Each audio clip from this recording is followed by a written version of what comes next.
Bismillahirrahmanirrahim. Assalamualaikum warahmatullahi wabarakatuh. Nama saya Muhammad Fahrul Rozi. Saya dari jurusan Tadris Matematika, Fakultas Tarbiyah dan Keguruan, Universitas Islam Negeri Mataram. Saya semester 5, kelas A. Pada video kali ini saya akan menjelaskan materi tentang penilaian autentik dan jenis-jenis penilaian pada tingkatan kognitif. Langsung saja ke materinya. Penilaian autentik. Penilaian yang dilakukan secara bermakna, menyeluruh, berkesinambungan dan berlandaskan pada kurikulum 2013 dengan dasar Permendikbud nomor 66 tahun 2013 tentang standar penilaian pendidikan, yaitu penilaian autentik. Pada kegiatan pembelajaran matematika, penilaian secara autentik dapat memberikan informasi yang banyak dari pencapaian hasil belajar siswa secara terperinci. Penilaian autentik menurut Pusat Kurikulum tahun 2009 merupakan proses rangkaian kegiatan pengumpulan data, pelaporan informasi yang menjelaskan perolehan hasil belajar siswa dengan menerapkan prinsip-prinsip penilaian, pelaksanaan berkelanjutan, bukti-bukti yang nyata atau autentik, akurat dan konsisten sebagai akuntabilitas publik. Kemudian menurut Nur Hadi, Hendriana dan Utari tahun 2014 memaparkan penilaian autentik merupakan kegiatan penilaian dari hasil pencapaian kinerja siswa yang dilakukan melalui berbagai teknik atau strategi, di mana siswa mampu menyampaikan kembali, melakukan pembuktian, menunjukkan secara tepat sebagai cerminan bahwa tujuan pembelajaran sudah tercapai. Kemudian prinsip yang digunakan dalam penilaian autentik menurut Hendriana dan Sumarmo tahun 2014 meliputi beberapa hal, diantaranya sebagai berikut. Yang pertama adalah mengidentifikasi apa yang telah diketahui dan dipahami oleh siswa. Yang kedua, menggali kembali kemampuan siswa dalam berpikir matematis. Kemudian yang ketiga, harus berpikir praktis. Kemudian yang keempat adalah proses penilaian tidak dapat terpisahkan dari proses pembelajaran. Yang kelima, penilaian harus mendeskripsikan masalah nyata. Yang keenam, penilaian harus menggunakan berbagai ukuran, metode, dan kriteria yang sesuai dengan ciri khas dan esensi pengalaman belajar siswa. Dan yang ketujuh, penilaian harus bersifat holistik yang mencakup semua aspek dari tujuan pembelajaran, baik kognitif, afektif, maupun psikomotorik. Jadi dapat disimpulkan dari beberapa uraian yang disebutkan oleh beberapa pendapat menurut para ahli bahwa penilaian autentik adalah bentuk penilaian yang menghendaki peserta didik menampilkan sikap, menggunakan pengetahuan dan keterampilan yang diperoleh dari pembelajaran dalam melakukan tugas pada situasi yang sesungguhnya.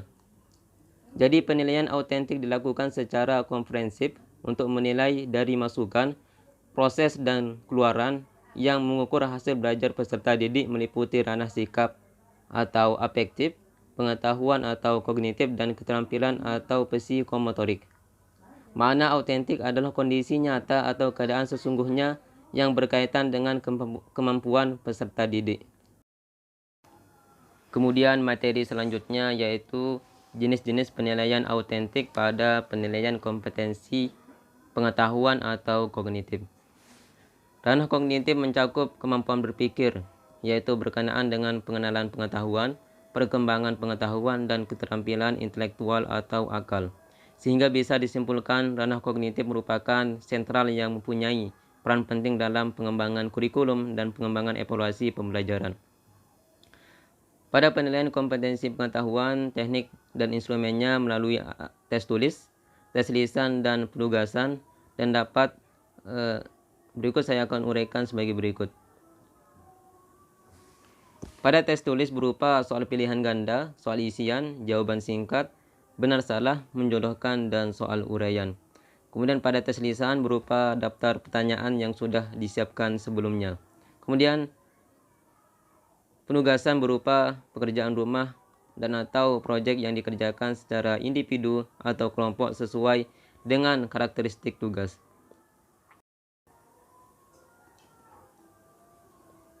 Kemudian pengelompokan level kognitif tersebut dikelompokkan menjadi 3 level. Yang pertama adalah pengetahuan dan pemahaman masuk dalam level 1, kemudian aplikasi masuk pada level 2, kemudian penalaran masuk pada level 3. Berikut saya akan jelaskan penjelasannya untuk masing-masing level tersebut. Yang pertama adalah pengetahuan dan pemahaman atau level 1 atau disebut dengan lower order thinking skills atau LOTS, LOTS. Level kognitif pengetahuan dan pemahaman mencakup dimensi proses berpikir, mengetahui dan memahami. Jadi ciri-ciri soal pada level 1 ini adalah mengukur pengetahuan faktual, konsep dan prosedural. Kemudian yang kedua, aplikasi atau masuk dalam level 2 atau MOTS atau MOTS. Pada level ini, level kognitif aplikasi mencakup dimensi proses berpikir, menerapkan atau mengaplikasikan. Ciri-ciri soal pada level 2 adalah mengukur kemampuan, menggunakan pengetahuan faktual, konseptual dan prosedural tertentu pada konsep lain dalam mapel yang sama dan mapel lainnya.